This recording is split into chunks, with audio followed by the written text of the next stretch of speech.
Good day, citizens, and welcome to another edition of Listening to America with Clay Jenkinson. I'm David Horton. I have the honor of serving as your host for this edition of Listening to America, and I am thrilled to be here with noted humanities scholar and all-around amazing individual, Clay Jenkinson. How are you, my friend? It's great to see you. We're talking by Zoom technology, or Riverside rather, and it really has changed the world. I didn't know about Zoom until about 6 years ago, and now I can't live a day without it. Absolutely. And the amazing thing about it is it makes things possible that would have taken a satellite or a giant production truck or something along that line just a few years ago. It's kind of remarkable. We wouldn't have been able to do it at all. It would just be too cumbersome. That's right. I used to be called by like a network and they'd say, "Can you get to a studio?" This changes everything. You can do it in your bathrobe if you like. You can do it from a hotel room or from the Taj Mahal for that matter, As long as you have a good internet connection. which we almost never do, That's but we right. make it work. We make it work one way or the other. Well, this week, my friend, we are in a presidential election year, and it looks like we are going to have a rematch of the 2020 election, but not so much about this year. I think one of the interesting things to talk about as we go through the next several months through primaries and election season is presidential power and what presidential power actually is and what it isn't. So much of our government is based on us having separation of powers and putting much of the power with the Congress, with the legislature. But today, if we could, I'd like to talk a little bit about that power and also talk about executive orders and what those are, what they were intended to be, and kind of what they've become. So that's a big topic for us to get into. But can we talk first about the original concept of the founders of the separation of power? Because I think that's an important element to start with before we get into executive order. David, we were once something called a republic, was based really on the work of Montesquieu, who was a French social theorist and political scientist who wrote a really important book called The Spirit of the Laws in the 1740s. And he was working from what he took to be the British Constitution, but also looking back at the old Roman Constitution. And he believed that there should be separation of powers and checks and balances so that no one entity of government could control the government, that there would always be another counterweight if necessary to check any excesses in that branch. So in our system, as everybody knows, we have three branches: the executive branch, the legislative branch, and the judicial branch. The executive has certain powers enumerated in Article 2 of the Constitution, but they're limited. And the Congress has other powers, and nothing can pass into law unless both houses of Congress pass it, and the president either signs it or allows it to pass into law without objection. But the president can veto legislation, and yet Congress can override that veto under certain circumstances. And so each branch checks the other. The judicial branch is meant to stand on the outside and looking in, and when it sees a violation of the Constitution, as long as it's brought to its attention, they can step in and say, that's not what the Constitution means. And so the whole idea was that there would never be a monopoly of authority and power in the hands of a single person or a single entity in the United States. That, in a nutshell, is the doctrine of separation of powers. And, that has served our nation well for nearly 250 years. But almost from the beginning, the president had the ability to issue executive orders, although I understand with Washington, they were just a tiny handful of things. One about Thanksgiving and maybe a couple of about how he wanted his staff to report to him and produce reports. But since then, executive orders have become completely a different animal. And one of the things I'd like to talk about is throughout the years what executive orders have been and then what they've been in the last 20 to 40 years and how that's changed the nature of our government. So can you share a little bit about some of the earliest that you're aware of? Well, first and foremost, the Constitution does not authorize executive orders. The Constitution enumerates certain powers for Congress, certain powers for the executive, certain powers and limitations for the judiciary. You can read the 4,000 some words of the Constitution 100 times and never find the doctrine of executive orders in it. However, it turns out that the Constitution is silent on a large number of things, and presidents from the very beginning with the beloved father of our country, George Washington, took it upon themselves to issue these orders as part of their executive authority. And so one can make the case that it's inevitable that there will be some executive authority as expressed through what we now call executive orders. There have been some 14,000 of them in the course of American history. George Washington had eight. That's quite a lot. You know, John Adams only had one, Jefferson had four, Madison one, Monroe one, and John Quincy Adams three. And the reason that Washington had eight, David, is because he was setting up the government and he needed to have certain procedures and processes in place. And so he then created what he needed to do to govern under the broad grant of authority in the second article of the Constitution. So these were all procedural. None of them were substantive in that they would really affect the lives of average Americans. And that's really the point I want to make throughout. Executive orders are not in the Constitution, but if we see them as necessary and inevitable, the idea was that they would not amount to legislating by executive order. They would be on procedural things, small things, organizational things, anything of substance, anything that involves money or the taxing of the people or affects the daily lives of Americans should not be under executive order. That is the purview of Congress. In other words, I'm a citizen of the state of North Dakota and also a citizen of the United States. I want my money protected by my Constitution, and I want to be able to vote for the people who represent me, and they want them to vote on how they will adjust our public life as a people. What we don't want is a single human being, whether it's George Washington or Millard Fillmore, legislating from the Oval Office, as it were. And unfortunately, recently that has become the habit. And let me just point out that Barack Obama is the one who really articulated this. As you know, he was so frustrated by the Congress that set out to thwart him that he finally said, look, if you won't govern this country, there are things that must be done. Great nations must do certain things. And if Congress won't act, that doesn't mean we don't have to act. And therefore, I will reluctantly issue executive orders. Of course, everyone cried foul, but he was right. He was absolutely right that things must get done.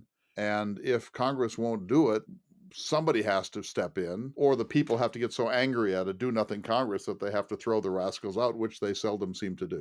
Well, and before we get to the modern era, which I think is a very important distinction, I'd like to continue with our historical view of executive orders for just another minute and talk about Abraham Lincoln, because I think that was a real turning point in our presidential history. In that, up to that point, as you said, it had been used fairly judiciously and on matters that perhaps didn't really affect the lives of every single citizen. But with the Civil War, with Lincoln's time in office, things began to change a little bit. Could you explain some of that to us? So, the first really important executive order in American history comes on January 1st, 1863. Not that there weren't others of interest, but this was the first big one, and that was Abraham Lincoln's Emancipation Proclamation. It was not a constitutional amendment, although three post Civil War amendments came. It was not a bill that worked its way through Congress. Using his authority as the commander in chief during a national emergency, Abraham Lincoln issued an executive order which freed all of the enslaved people in states that were in rebellion. Interestingly enough, it did not free enslaved people in states that were loyal. It was targeted at the Confederacy and the states that had seceded from the Union. This was a gigantic leap forward in presidential power. There are caretaker presidents and there are great and emergency presidents. And if you're Millard Fillmore, or if you're James Buchanan, or if you're Gerald Ford for that matter, nothing much is really at stake. And the country can kind of govern itself using the norms under the constitutional system and the habits that we have formed over the last couple of hundred years. But in times of great emergency, and this was the first fundamental emergency in American history, presidents sometimes have to step in and do what might be regarded as stretching the Constitution or even extra constitutional activity. But in this case, on January 1st, 1863, Abraham Lincoln issued the Emancipation Proclamation. Every school child knows about this. Most don't know that it was done by executive order. One other interesting executive order from Lincoln's time in 1861, when he used the power to remove habeas corpus. as they were going through elements of the Civil War. So, again, setting the stage for what was necessary in an emergency, but certainly changing the face of the presidency as we know it. That first executive order on habeas corpus is more troubling because the Constitution overtly prohibits the violation of habeas corpus in the United States, except in times of insurgency. And of course, that was his justification. But anytime an executive erodes something that is enumerated and fundamental to the Constitution, that's a big deal. And so this was a highly controversial action by Abraham Lincoln. It probably was necessary to survive the war. Remember what Mr. Jefferson said, talking about executive power back in his own time, 1801 to 1809.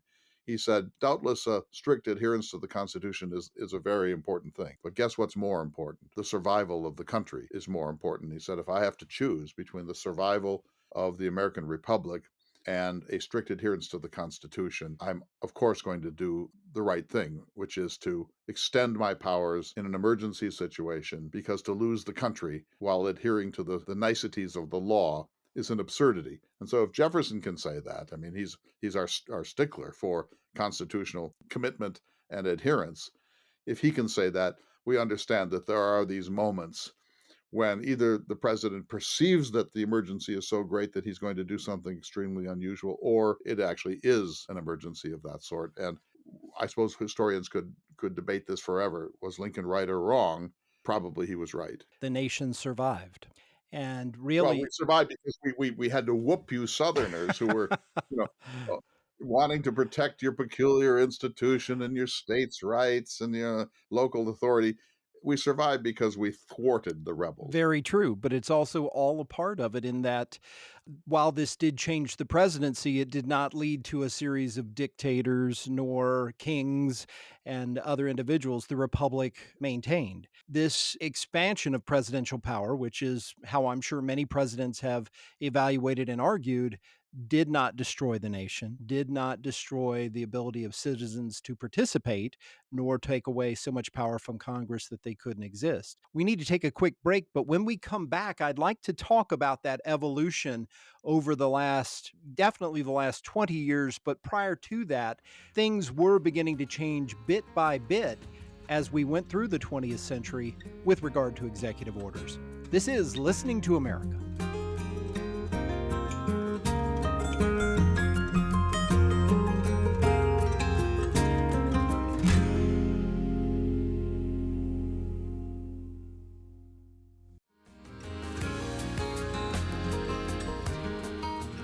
Welcome back to Listening to America with Clay Jenkinson. I'm David Horton, serving as your co host this week, and we're talking about presidential power and executive orders. In our first segment, we had a wonderful review of some of the earliest eras up to Abraham Lincoln's monumental executive orders.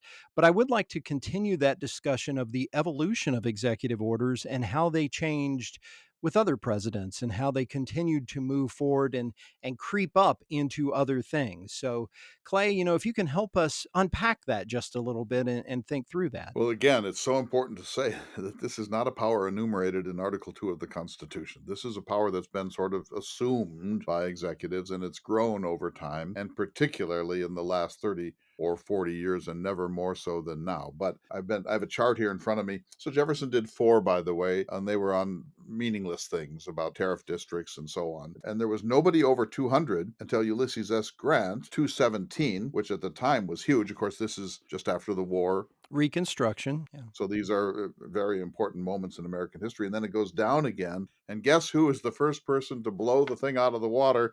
Theodore Roosevelt. Theodore Roosevelt issued 1,081 executive orders. And I just want to stop there for a moment because I'm a big fan of Theodore Roosevelt. But he was a power hungry man. Thank goodness his values were solid and that he wanted nothing but the best for this country. Roosevelt is a larger than life figure. And in some respects, he brought the United States into the 20th century, sometimes kicking and screaming. He wanted us to take our place in the world's arena, and we did. He used his authority greatly. And remember, he didn't even have 2 full terms. He was an accidental president. So he believed that the country was no longer a simple agrarian republic. Of course, he was right. He believed that we were now an industrial power. And he freely said the Constitution exists for the people, not the other way around. I'm going to stretch the Constitution And if the people don't like it, they can impeach me or they can fail to reelect me at the next quadrennial election. So he's really the key figure in American history, and he issued 1,081 executive orders. Taft went down to 724. Wilson did 1,800, even more than Theodore Roosevelt, if you can imagine. And then the next big step, and the one that I really want to concentrate on now, is FDR, Roosevelt's fifth cousin. Franklin Delano Roosevelt, of course, presided over the two greatest crises of the 20th century, not only the Great Depression and the Dust Bowl, but also America's entry into World War II after Pearl Harbor.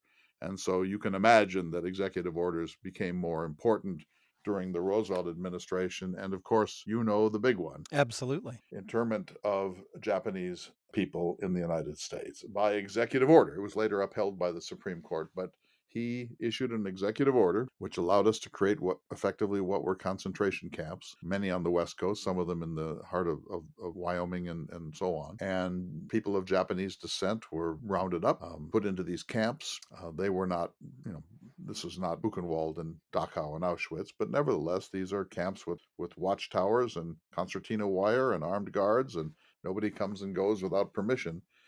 This is one of the most controversial things that FDR ever did. We now cringe, really, when we think about it. But at the time, it seemed essential. And so this was done not by Congress, but by the President of the United States through his use of the executive order, which tells you how much power really exists in the presidency when a president wants to use it in a time of international or national emergency. And I think that's a real lesson to all of us. Between that order and Lincoln's habeas corpus order, we've kind of set the stage for one individual in one office being able to change the course of life for almost every American. We can talk all we want about due process, but there are moments when the perception of emergency is so great that presidents feel they must step in. Now, here's the problem with that. FDR did this in the context of what was going on. We sort of accept it, even though we don't like it very much. But really, I mean, don't you think, David, that something of this magnitude really belongs in Congress? It belongs in the two houses of the body of people who legislate for the whole country. At the very least, a consensus, a debate, an opportunity for opposition to really voice its opinion and for us to consider all the potential downfalls. Absolutely. I think the problem you run into is when crisis is present, people tend to lose their respect for the process. The government that we have that has persevered for centuries and tend to let fear be the thing we should fear, to steal a phrase. But I think that's the problem, that through fear, we are allowed to do those things that may remove the rights of citizens and may dehumanize people. So it is a very scary thing. Absolutely, that should be debated. And absolutely, if a consensus can't be found, then you're in a very different place. If four or 500 Americans can't come together to say, no, I think this is right, it may not be. I agree with all that you have said, of course, but Theodore Roosevelt said in a moment of lightness, it would be so much easier to govern this country without Congress. Mhm. If you've watched the Senate and House debates lately, or really any time in American history, would get you failed in any middle school debating society in the United States. So sometimes things are too important to let Congress handle it because Sure. you know what's going to happen when that occurs. And so this is one of the points I always try to make, David. When you think about America, you think about your civics education when you were in grade school. That's what you read, and then you actually watch the thing. And it's what Otto von Bismarck said: nobody really wants to see the sausage being made because it's not a pretty picture behind the curtain. Well, it's the best and the worst thing about democracy at the same time. I mean, that's the problem with a representative republic. That's the problem with having something that's non dictatorial, non authoritarian. It does allow for that kind of chicanery to take place. But at the same time, it's the worst possible way to govern, other than every other possible way to govern. Oh, there you go with channeling your Winston Churchill again. Just remember the senior senator from Oklahoma who not so many years ago held up a snowball on the floor of the United States Senate and said, "There's your global warming." That's the standard of debate and Sure. evidence and science in Congress today. So I get it. And you sort of don't want one person doing this. That's the whole nature of Montesquieu's belief that the will of the people cannot ever be embodied in a single person. And let's come back to that when we get to the period post September 11th, 2001. I don't want to jump ahead that far yet, but that's a time where we need to talk about that. Let's talk about Truman first and continue on with our 20th century journey of American executive orders. So again, of the thousands of executive orders, most of them are neither here nor there, but some of them are monumental. And Executive Order 9981, issued in 1948, is amongst the most important in our history. So you know the history of the United States is the agonizing tragedy of race relations. Slavery built into the Constitution, slavery perpetuated by the founding fathers, including Thomas Jefferson, slavery perpetuated into the American West with the Missouri Compromise and so on, slavery in the West becoming the basis of the Civil War. Reconstruction foiled by racism. After the war, African Americans had served in all of our wars, including the Civil War, but usually in segregated units, often treated very badly as servicemen for the United States and women. Afterwards, Harry Truman, who was one of my heroes, thought, no, we cannot go on this way. People that have served this country that well should not be in a segregated class in our armed services. So Executive Order 9981 ordered, quote, there shall be equality of treatment and opportunity for all persons in the armed services without regard to race, color, religion, or national origin. In short, he desegregated the U.S. military. And David, it worked. Not perfectly, but by mingling African Americans and white Americans and Hispanics and others, and having military rigor to prevent chaos, these peoples began to get used to each other and to find out that color is not the most important distinction in American life. And the military has been one of the places of racial progress in the United States. It led the way. And surprisingly, the other entity is sports. Sports and the military have been the integration forces chiefly in this country. And so that's worth really respecting and honoring. But I give the greatest credit. It was highly controversial what Truman did, and it nearly cost him re-election. And let's talk about that. There should be equality of treatment and opportunity for all persons in the armed services without regard to race, color, religion, or national origin. That's presidential leadership. And yet, again, you sort of hope Congress will do this. And it sets the stage for the next 4 decades of civil rights action in this nation. Yes. So all hail Harry Truman, accidental president. He becomes the president on April 12th, 1945, on the death of FDR, who was down in Warm Springs in Georgia. That day, as you know, the new president learned of the Manhattan Project for the first time. He was, as a U.S. senator and vice president, he was unaware of the Manhattan Project. He had to make the decision to use the atomic bomb within weeks of becoming an accidental president. He said to the reporters who were there that day, April 12th, 1945, he said, fellas, have you ever had a load of hay fall on your neck? That's how I feel right now. And so, but you know what?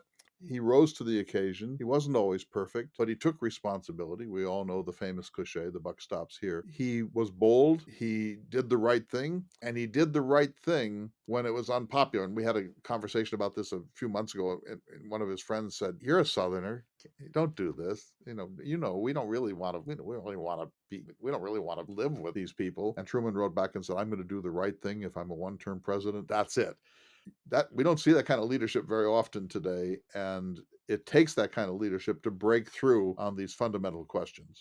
And, interestingly enough, and I've thought about this a lot, if the stage that was set beginning in 1948 had continued down a path similar to the era of the 1850s, who knows? He could have been the president that sort of set us on a path to a second civil war as we went through civil rights and desegregation. And it might have been viewed very differently that since this didn't come from the people, that the nation wasn't perhaps prepared for it, and that making that choice, which in hindsight was exactly the right choice, at the time could have set the stage for the second civil war in our nation. So I think that's part of the risk with that type of leadership. And that again is where the founders saw the importance of having the buy-in, of having the consensus of a Congress, because in some ways, while it may not get everything done as needed, it provides that support that is so needed from the citizens and the states and everyone else, ultimately, if a decision can be made. But I don't disagree with you. I think that was probably one of the most monumental executive orders of the entire history of our nation. And as we said, certainly set the stage for civil rights throughout the 50s, 60s, 70s, and into the current era. As we continued through the rest of the 20th century, executive orders continued to play a role. Let me just name two easy ones before we take a break. Not easy, but less grave, let's say. Dwight David Eisenhower, the hero of World War II and D Day, issued Executive Order 10730. This was 1957. And what he did was to direct the Secretary of Defense to federalize the National Guard units in Arkansas to make sure that the Little Rock Nine were able to attend Little Rock Central High. And this was, of course, a deeply divisive and controversial order. As you know, the Southerners at that time, in the Deep South particularly, did not want to integrate. They fought this. Segregation now, segregation forever, said George Wallace in Alabama. This is a really sad, ugly, dark time in American history. The agonizing work that we had to do to integrate our school systems. And the North had plenty of problems with this too. Just look at Boston's agony over integration a little bit later in the 70s. But this was 1957 and Eisenhower sent those troops. Many of those troops were very unhappy to be federalized in this case. It does raise problems of the 10th Amendment and local sovereignty, state sovereignty, but he did it, and we now know that it was the right thing to do. Somebody has to be the pioneer. Somebody has to be the James Meredith. Somebody has to be the Ruby Bridges in New Orleans. Somebody has to be the person who takes the heat, surrounded by U.S. Marshals, many of whom are not on board with these decisions, but they perform their duty as good citizens of the United States. And I'm not sure that's an order a President Truman or a President Kennedy or a President Nixon, shall we say, could have issued, because Dwight Eisenhower was in a unique position and with a unique level of respect in this nation during his era to be able to do that. Can you speak to that just a little bit? He's a hero, of course. And so, the cliche we always use is that Nixon and Nixon alone could open our relations with China in 1972, that it takes a person of a certain political persuasion and stature to have the authority to get away with doing something that's highly controversial. So if this had been George McGovern, you can imagine that that would not have been an acceptable executive order, that there would have been more chaos. But when it's Dwight David Eisenhower, the man who saved the world or helped to save the world in 1944 and 1945, people respect the military. They certainly respected him. He was beloved. Of course, hundreds of thousands, even millions of Americans had been involved in the war, and so he was their commander in two senses. He'd been the commander in the European theater, but he was now the commander in chief. And for him to do this was less appalling, still appalling, but less appalling to many people because of his stature. And I would say that the troops that he had to command to do this responded differently than they might have responded to someone who had not been the supreme commander of the military during World War II. So I think that's all a big part of it. So I gave him a raise. I gave him a title, Who was it in South Carolina, a U.S. Senator, who said that Bill Clinton should probably not come to any of the bases in South Carolina right? because he was been a draft dodger? And I mean, just think of the ugliness at times of the American spirit. It can be. Now, one more executive order before we take a break. What was the other one? This is a fun one. This is a great one and a fun one and a harmless one. But John F. Kennedy issued Executive Order 10924 in 1961. One of the first things he did, creating the Peace Corps. He wanted a Peace Corps. He was afraid that it would get tied up in Congress. He thought, I'll get it started. Once it's started, they'll see the usefulness of it and then they'll fund it, which is exactly what happened. Yeah, he issued this executive order right off the bat after his inauguration. It captured the public imagination. A generation of young people participated in the Peace Corps, still do. There are some issues with the Peace Corps, but on the whole, it creates people with a strong sense of global possibility, young idealists, people doing selfless work in difficult places for a couple of years of their life. I have almost unlimited respect for the Peace Corps, and I'm glad that it was John F. Kennedy who did it. It wouldn't be quite the same if it had been Lyndon Johnson or Dwight Eisenhower or Harry Truman. In his great inaugural address, Kennedy said, the torch has been passed to a new generation of Americans born in this century. And he wanted to empower youth. And that generation, the Kennedy idealists, are just now beginning to pass out from the scene. And with it, there's a loss of that particular moment, the new frontier idealism that was so important to the Kennedy legacy. So I love that one. And this is not a very dangerous one. I suppose he was appropriating money, but he had to use the monies from existing Defense Department accounts. He couldn't spend money without a congressional authorization of some sort. He couldn't create a tax for the Peace Corps. So, the interesting thing about that, though, I always have contended that without Kennedy's untimely passing, the Voting Rights Act and many elements of the civil rights movement, likely would have been challenged to be passed through Congress. So, in my opinion, and maybe I'm very uninformed, had Kennedy lived and had a second administration, some of those things might have happened in the form of executive order. Who knows? Maybe. I don't know, but I think you're right in your larger point that the death of John F. Kennedy on November 22nd, 1963, I remember where I was, you're too young. That's one of the pivotal moments in the history of the United States. Johnson wisely understood that his duty was to protect the vision of President Kennedy. Kennedy's programs were stalled. They probably would not have been passed. Johnson forced them through.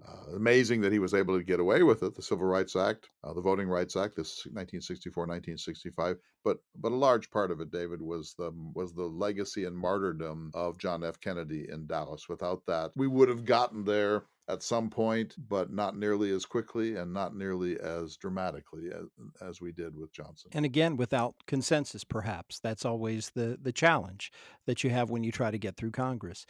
We have taken a great journey through a couple hundred years at this point. Two quick little notes before we take a break. I thought it was very interesting as we were doing some research for this episode. President Bill Clinton had the high water mark for the post Truman era with 364 executive orders. And while there were crises, certainly it wasn't an era of crises like Truman experienced or Eisenhower or even looking back to the Roosevelts. And then the most prolific president over a 4 year period, Jimmy Carter, averaged 80 executive orders per year. And so quite prolific in what they tried to do from the Oval Office. We'll come back to executive orders in the 21st century and the modern era when we return to Listening to America.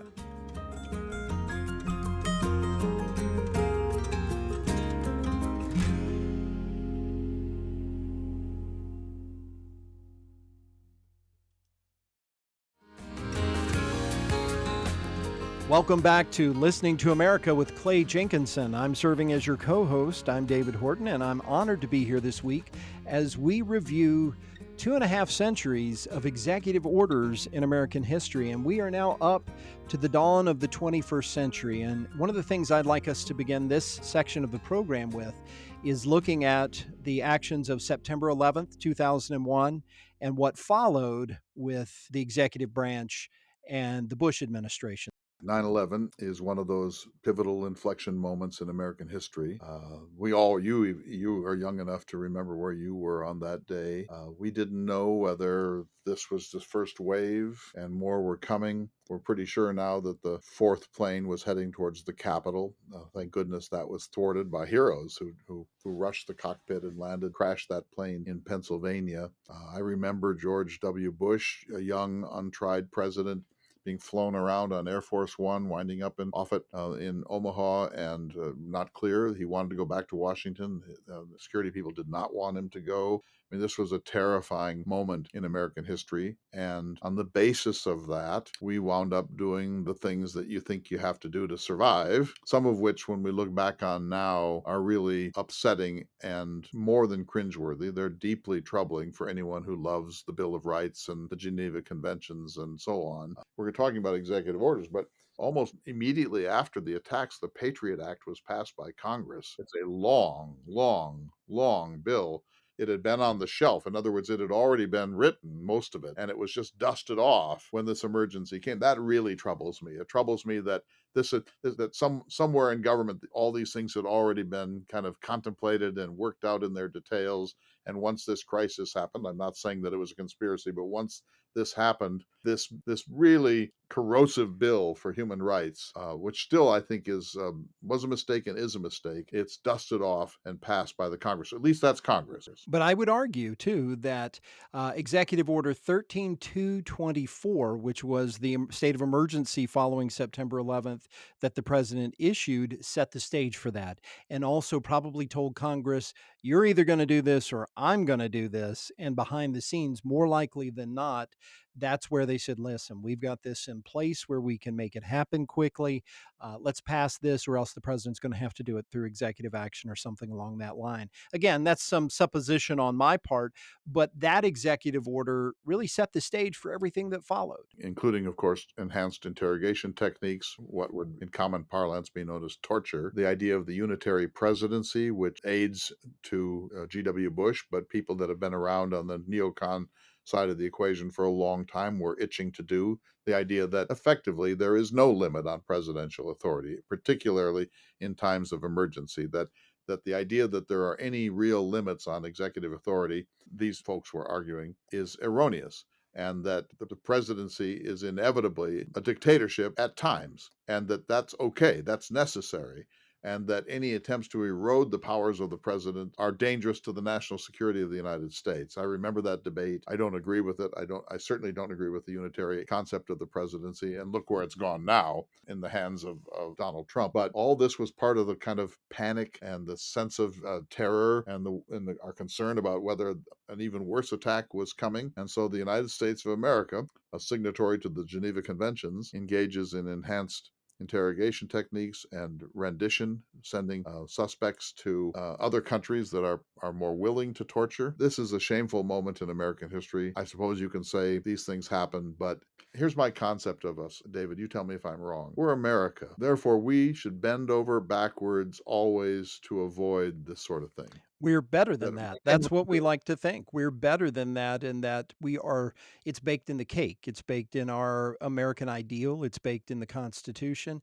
But fear, once again, back to fear, that will enable just about anything to take place. And I think that's an incredibly important lesson for us to take from each of these executive actions that have eroded the rights of citizens of this nation and of the world, really, and have eroded the American ideal to some extent. But you're exactly right with all of this. This is something we should look at and study. And granted, it has only been a few decades as opposed to 60, 70, 80 years ago, as some of the others. So we're still processing and unpacking some of the consequences of those time periods. But having said that, as we move forward, we've got to keep these things in mind because presidential authority with executive orders only continues to be a part of our lives. And the Obama administration had quite a number of executive orders, although nowhere near a Harry Truman or near a Wilson or a Roosevelt. it is true that President Obama issued 276 executive orders, but G.W. Bush had issued 291 and William Jefferson Clinton 364. So Obama is sort of pointed out in conservative circles as the guy who used the executive order. He used a lot of them, but not as many as G.W. Bush and Bill Clinton, for example. President Obama did feel the need to enact executive orders as he had such opposition within Congress at the time. But Congress is entitled to do that. I mean, if Congress wants to prevent the executive from acting, they can do that. Of course, he did what he thought he had to do. But I'll say this: I lean a little more on the left side than the right, but I'm a centrist. But when Barack Obama, for example, did DACA, that's a very, very, very important thing to do. That's grave. You know how people feel about immigration. That's why we're kind of coming undone at this moment. For a president to do that with his pen when the Constitution does not authorize a president to make decisions of that magnitude unilaterally, those are the things that belong in the legislative branch. When he did this, I thought if we were a republic, he would be checked and maybe impeached. Of course, he's not alone. Those before and after him do this too. But I was really sorry to see this happen, however necessary it might be, because once you get down that path, Donald Trump is inevitable, frankly. And I think one of the biggest challenges is what happens to all of these folks who, by all accounts, became American citizens when they were either born here or brought here as children, are deported and are deprived of their citizenship or deprived of their rights. So, in some ways, sort of the opposite of some of what we worried about with Truman and with Lincoln of taking people and depriving them of their freedom but keeping them here. But how do you address it when you deprive people of their American experience? And that's part of the challenge. And you're not wrong in that Congress really should be the place where this is debated and decided. But is Congress functional enough to do that. And I think that's what we say with almost every one of these executive orders. You bring up an interesting point. It does set the stage for other presidents to do things their way. Now we have the yo-yo effect that's been in place now for a couple of administrations. So, Democrat president does X by executive order. Republican president undoes all those executive orders on day one and does his own. Next president undoes what was just done and returns to something previously. We see this with Bears Ears and Grand Staircase Escalante, national monuments in Utah, and so on. No way to run the ranch. Let's put it that way.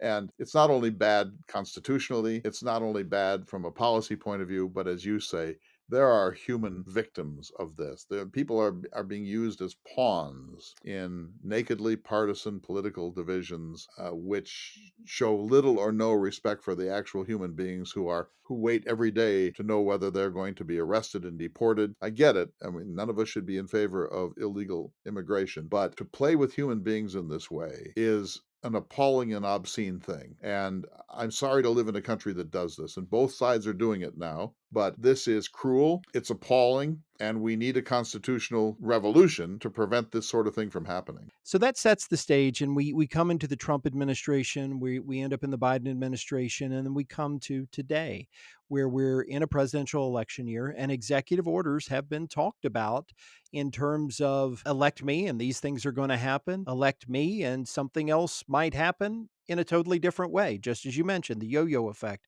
How does that make us feel as Americans? How does that affect us in terms of an electorate, and how do we approach this as we move forward? Well, frankly, it makes me sick to my stomach, and I want to be nonpartisan here. I think Donald Trump is a norm breaker and a deliberate disruptor, and in some respects a nihilist. And so, and because he says all those things, I think I can say them here without being too partisan.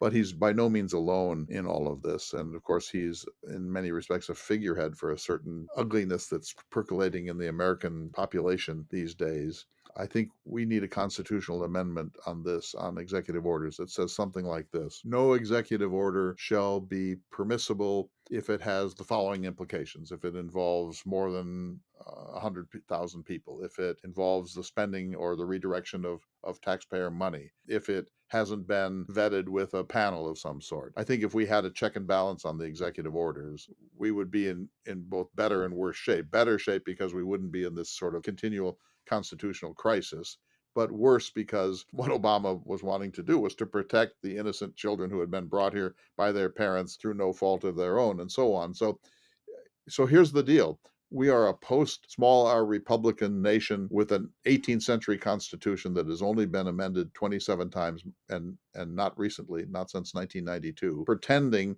to be a constitutional republic. That's what happened to Rome. I've spent a lot of time working on this and interviewing people. And the question is, are we Rome? And in many respects, we're not, but in some we are.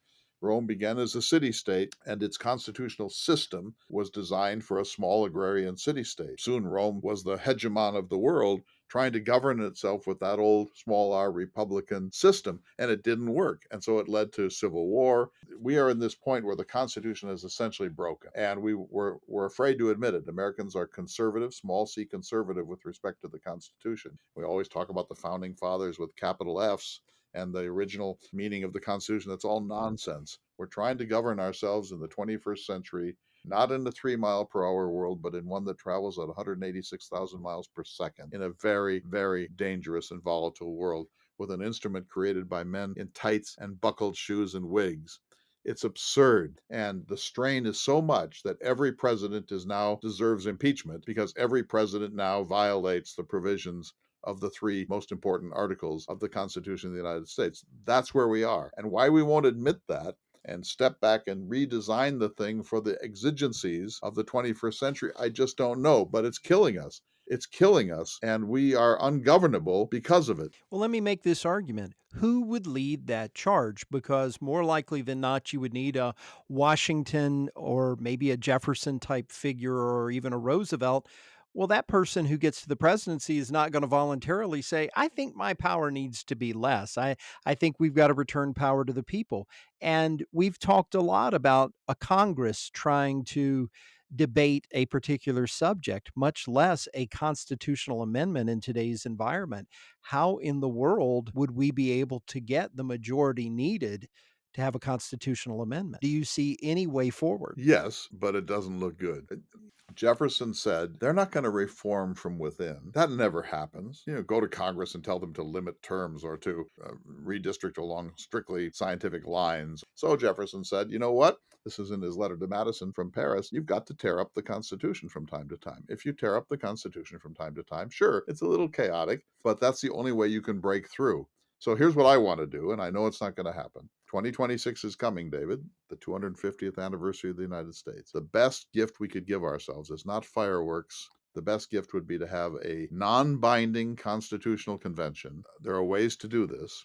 And have that group sit in isolation for a couple of months and to produce a more perfect union to solve the problem of, say, cloture and the filibuster and the electoral college and the pardon clause and the emoluments clause, and to make a run at what the Second Amendment should look like in the age of the AR 15, and so on and so forth, and then to publish that and present it to the American people and say, this would be better. This would be better. And to have the best constitutional scholars and historians involved, people of every color, every background, every religion, every ethnicity, every demographic to be involved. You've got to make it fair. Remember, the 55 founding fathers were all white males of a certain property base. That makes no sense. So we could do this. We have the algorithms, as you know better than anybody, because Radford is an algorithmic place. We could design that constitutional convention. Whether we could keep secrecy is another question. But if they produced a more perfect union and said, this works, the one you have doesn't, at least that's a talking point. That's a national conversation. And I think it would be the greatest possible gift to ourselves for July 4th, 2026. I'm ready.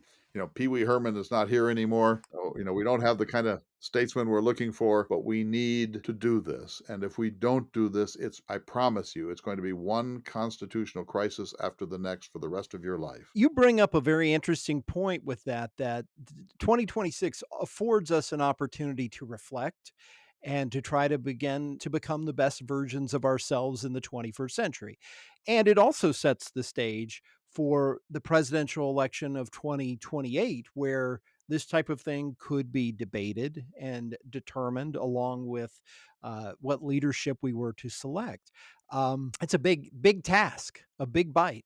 As we move toward 2026 and as we consider these things, as Americans, how do we begin to take small baby bites of this great big bite? Well, number one, everyone should read the Constitution. It can be done in 45 minutes. It's a document of about 4,000 words. It's pretty clear. And if you read it, I think you will think, whoa, we've strayed pretty dramatically from that. In other words, we've left civics to rot in our schools and our school systems, and young people don't know what country they live in, really. They can't name the three branches of government. They can't name their vice president. They can't name their U.S. senator. They don't know how a bill is passed. They don't know what an impeachment is. They don't know what an emolument is. So we're not doing what a democracy must do, which is to train each generation to understand what's at stake. And clearly, we failed. Look how we've let ourselves begin to circle the drain here. I mean, the guardrails barely held in 2020, not clear their hold in 2024. We are flirting with national collapse. I don't think we will. I think we muddle through, but we need to re-engage civics. That's doable. We need to start reading books again. I know I'm now just sounding like a ridiculous utopian, but we cannot.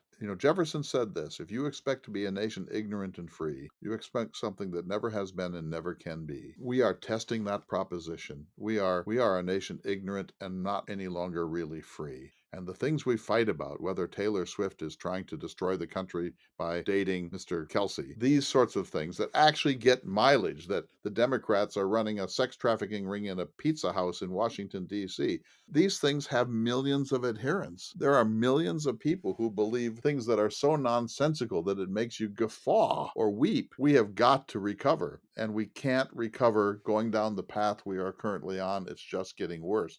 We have to suck it up.